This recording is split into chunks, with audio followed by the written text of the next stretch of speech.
السلام عليكم ورحمة الله اخواتي الغاليات، كي دايرين؟ صحيحتكم؟ كنتمنى نلقاكم هذا الفيديو باحسن الاحوال ان شاء الله وبتمام الصحة والعافية كما العادة. اليوم ان شاء الله غادي نقترح عليكم هاد الصابلي بعجينة وحده وبنكهات مختلفة البنات، 3 تشكيلات، الشكل ينسيك في الاخر. الصراحة رائع وزوين بزاف وفعلا كيستحق تجربه كما العادة. قبل ما نبداو الفيديو ديالنا نصليو على نبينا، اللهم صل وسلم على سيدنا محمد وعلى اله وصحبه اجمعين. بالنسبه للصابلي الاول كما كتشوفوا التاليكه رائعه، كيجي هشيش، وبالنسبه للثالث كيجي بحال البسكوي تماما البنات، رائع وزوين بزاف وكما دائما ما كياخذوش لنا الوقت نهائيا.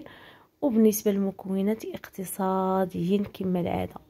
على بركة الله غادي نديرو قبيصة ملح، غادي نديرو 250 غرام ديال الزبدة المارغرين او العادية حسب المتوفر دائما.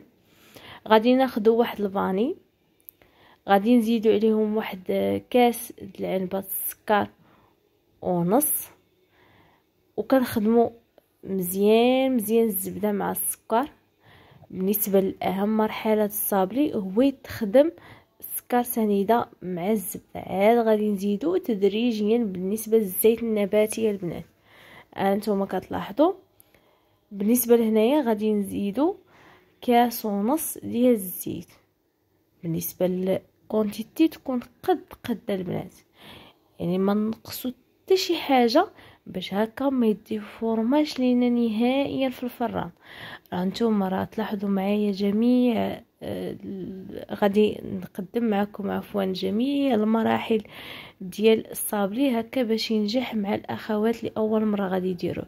صراحه الا كنتو تسنيتوني اكيد، الا ما تسنيتونيش ما تنسونيش واحد الدفعه اكيد بارطاجيو وتحتفظوا بهذا الفيديو، انتكم غادي ينفعكم بزاف، لا بالنسبه للمناسبات، الاعياد، صراحه اي مناسبه كما كانت. صراحه ساهل ماهل ودغيا كيوجد وكيعطي كميه وفيره، حتى 2 كيلو ربع البنات، اللي عطاني تقريبا على حسب البريستيج. هنايا كاضافه الصابلي اللي ما كيخليهش يدي فورمات نهائيا وكيخليه هشيش وزوين بزاف، هو واحد المعلقه ديال الجليكوز.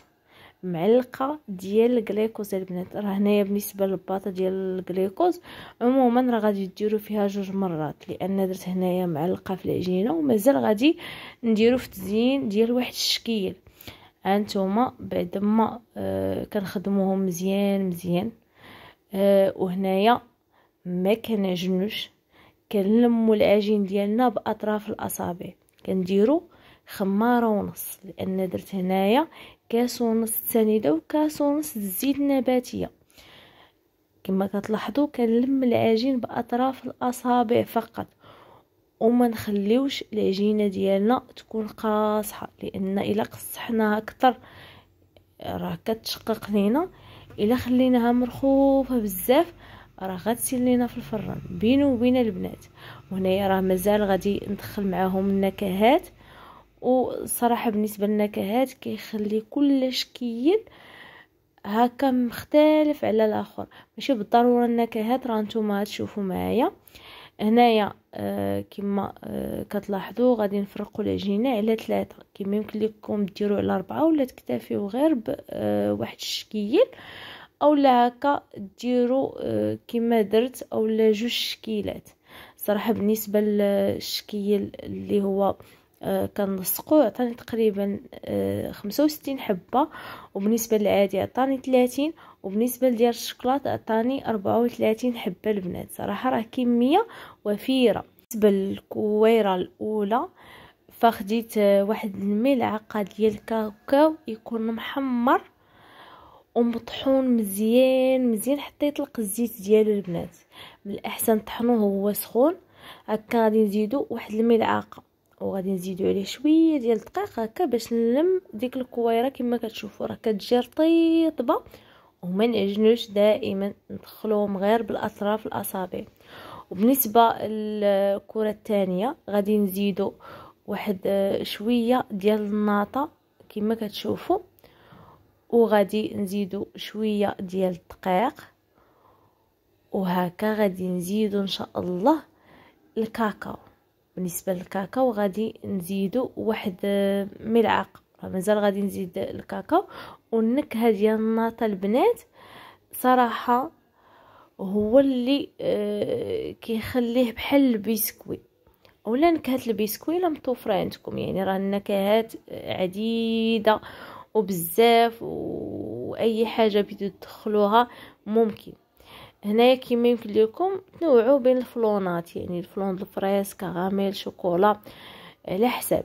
هنايا بالنسبه الكويره اللي درت فيه الناطه، فدرت هنايا واحد ملعقه كبيره ديال الكاكاو وغادي ندخلو معاه. وبالنسبه للاخرى درت ليها الفلون ديال كراميل صافي وكتفيت به. هنايا كما كتشوفوا وبهذه الطريقه غادي نلمو هاد الكويره الاخيره مباشره البنات، لان دخلت معاهم هكا يعني النكهات، وعجنت واحد شويه، لان ملي كتخدمي بها بزاف كتطلق الزبده ديالها. باش تساعدكم في الخدمه ديالها ضروري ما انها تدخلوها الثلاجه على الاقل ساعتين، يعني تدخلوها الثلاجه ساعتين البنات.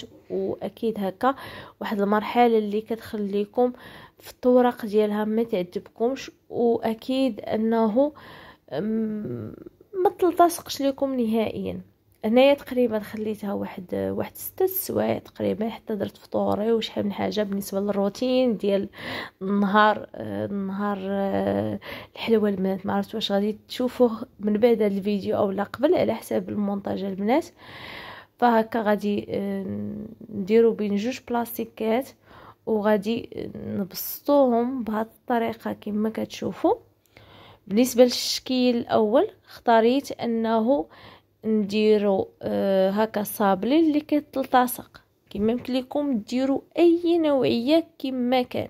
بالنسبه للصابلي منكه بنكهات مختلفه، نتوما تفننوا على حسب الطوابع اللي متوفر عندكم. بغيتو تكوروهم عادي وطيبوهم البنات تفندوهم في الشكلاط عادي، ماشي بالضروره انه طبعوهم كما يمكن بالطابع. لكم دهنوا الناس اللي ما متوفرش عندهم الطابع ممكن انه يشكلوا كما بغاو، يعني حرابل فيهم ديروا على شكل هلال، اي حاجه تفننوا كما بغيتو في الصابلي ديالكم راه كيجي رائع. هنايا راه رققته مزيان البنات وجاني اكيد ساهل في الخدمه ديالو. هكا مره نقلب الطاوه ديالي. واكيد بالنسبه للطياب ضروري ما انه يكون واحد اللون محايد. هنايا كما كتشوفوا هاد الفراشه البنات ديال 5 دراميه اللي هكا كنطبعها باش هكا تعطيني واحد الشكل زوين من الفوق، باش نستغني على انه ندير ليه شي حاجه. كما يمكن لكم دهنوا بالغليكوز وديروا ليه شي حاجه من الفوق، صراحه كل واحد هو. اما بالنسبه لهادو اللي كيكونوا رقيقين البنات وعلى 2، كيعجبني انه ندير لهم شي حشوه مميزه. كما غنشارك معكم واحد الحشوه اللي كتجي معلكه زوينه وبزاف.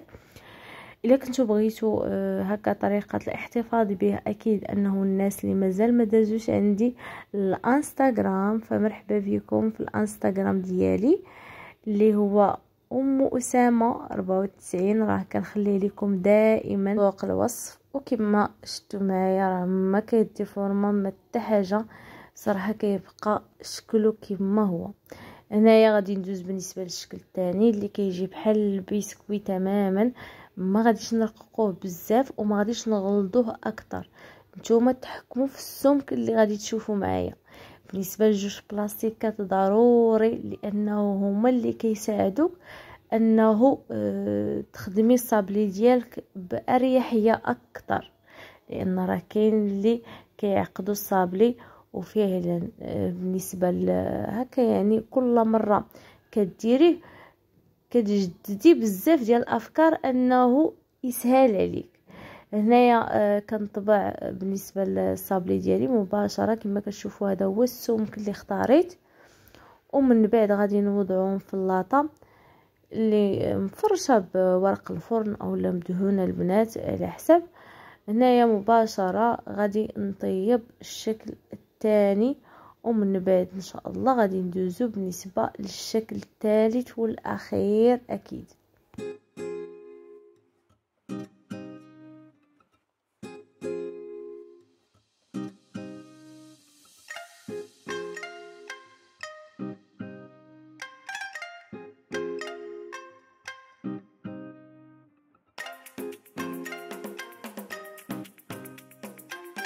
بالنسبه لهذا الشكل ممكن انكم ديروهم على شكل صبيعات مباشره، ديروهم في الشوكولاط بيض وديروا ليهم الكنافه. صراحه البنات بالنسبه للاطه اللي كنت ديجا قلت لكم ديال الغريبه مازال خدمتها بالكنافه، وغادي تحط لكم الفيديو من بعد هذا ان شاء الله. هنايا كما كتشوفوا غير بشي حاجه دائريه، يكون كاس اي حاجه متوفره عندك غتشكلي هلال. بالنسبه للهلال كما كتلاحظوا غادي نديرهم كبار شويه باش هكا ملي ندير لهم التزيين اللي اختاريت كما شفتوا معايا في الاول باش يجيني هو هذاك البنات. راهي الا كنتو رققتوه بزاف راه غيتهرس لكم لان جا هشيش بزاف.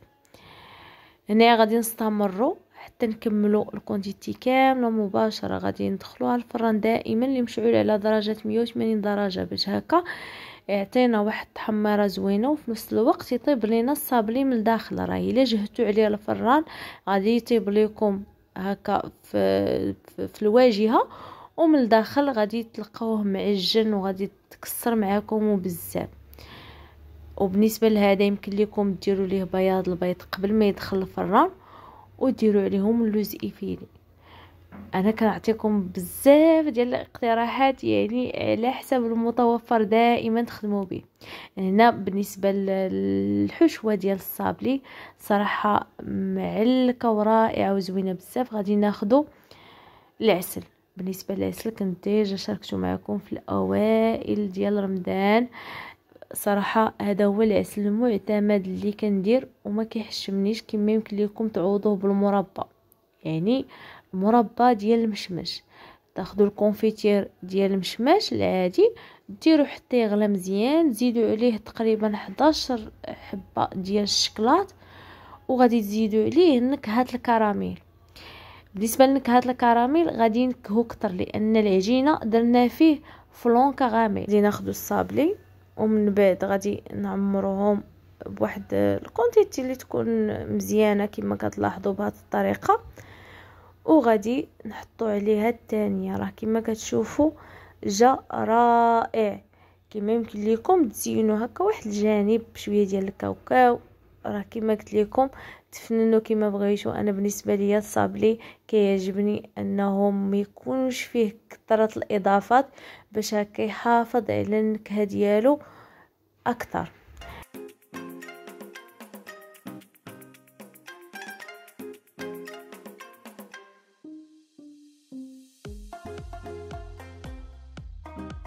الحشوه كما شفتوا معايا جات معلكه زوينه بزاف ورائعه في المذاق. هنايا غادي ناخذوا كاوكاو كونكاسي، غادي نحمروه ومن بعد غادي نوريكم. بالنسبه الى بغيتو ديروه على الصابلي ديالكم كامل ممكن تستغنيو على الشكلاط. هنايا في حمام مريم غادي نديرو بالنسبه لواحد الاناء ونديرو فيه الشكلاط ديالنا، من بعد ما غادي نزيدو ليه واحد الملعقه تقريبا ديال الزيت النباتيه. صراحه بالنسبه للزيت النباتيه كيزيدوا واحد اللمعه زوينه بالنسبه للشكلاط. هنايا غادي نديرو النص في الشكلاط، غادي نسبقو بالنسبه للنص ديال الشكلاط، ومن بعد عاد غادي نديرو النص الاخر بالكاوكاو. وبالنسبه للكاوكاو باش غادي نلصقو بالجليكوز ان شاء الله. والجليكوز ضروري ما انه تذوبوه مزيان مزيان وتخليوه فوق هكا فوق شي حاجه اللي يكون عليها الماء يكون سخون باش ما يذوبكمش نهائيا في الخدمه. كما كتلاحظوا هنايا خديت 2 معالق كبار ديال الجليكوز، وبالنسبه للبواطه راه استعملت فيها 3 ديال المعالق، وراه مازال فيه الخير. يعني بواطه ديال 7 دراهم ممكن انه ديروا به عجنه كامله، او لا ديروا على 2 مرات الا كنتو درتو على 3 ديال الشكيلات كما من قبل. هنايا مباشره غادي ندوز بعد ما غادي ندهنوا الجانب الاخر بالجليكوز، وغادي نفندوه مزيان مزيان في داك الكاوكاو كونكاسي هنايا بهذه الطريقه. كما كتلاحظوا مباشره غادي نحطوا الشكل ديالنا، صراحه كيجي ولا اروع. انه غادي ندير خطوط اللي يكونوا كحلين في الجانب، فاكيد غادي ان شاء الله نخدموا هاد الصابلي الاخير. عاد غادي نديروا دوك الخطوط، وغادي نديروا دوك الخطوط الكحل، بعد ما غنزيدوا 2 قطع ديال الشوكولاط ابيض. بهذه الطريقه غادي نكون سهلت عليا وبزاف، وقلت لكم هاد النقطه بالذات باش هكا تخدموا دفعه واحده. هنايا غادي نديروهم مباشره بعد ما كنفندوهم في الشوكولاط، غادي نديروهم على شوايه اي حاجه باش يستقطر لينا داك الشوكولاط، واكيد انه ما يخسرش لكم الشكل ديالو ويكون زوين. المهم نتوما راه شفتوا معايا كلشي البنات. هنا بالنسبه للشوكولاط بعد ما ساليت خديت باش ندير خطوط بالنسبه للشكل الثاني كما كتشوفوا، خطوط اللي يكونوا رقاق بعد ما غادي نديروهم في البلاستيك، وغادي نحاولوا انه نديروا ليهم واحد التقبه تكون صغيره البنات. هانتوما كما كتلاحظوا هنايا مباشره بالنسبه للشكلاط اللي تبقى ليا غادي نكسروا بواحد 2 قطع ديال الشكلاط ابيض باش هكا يتغير لينا الشكل ديالو شويه. وبالنسبه لهاد الحبيبات العاديين البنات ممكن ديروهم اولا تستغنيو عليهم. صراحه خديتهم ب5 دراهم، وفعلا بالنسبه للبواطه خديت فيه واحد شويه البنات اللي خدا معايا هاد الشكل، لان غير كنزينوا ببعض الحبيبات فقط، يعني ما كنكثروش نهائيا. كما كتلاحظوا بهذه الطريقه مباشره غادي تشوفوا معايا بلي انه من الات الصابليات اللي ممكن توجدوا بنكهات مختلفه وبطريقه سهله مهله. كنتمنى انه نكون شرحت لكم وصلت لكم كل شيء. في امان الله ورعايته، الى فيديو قادم.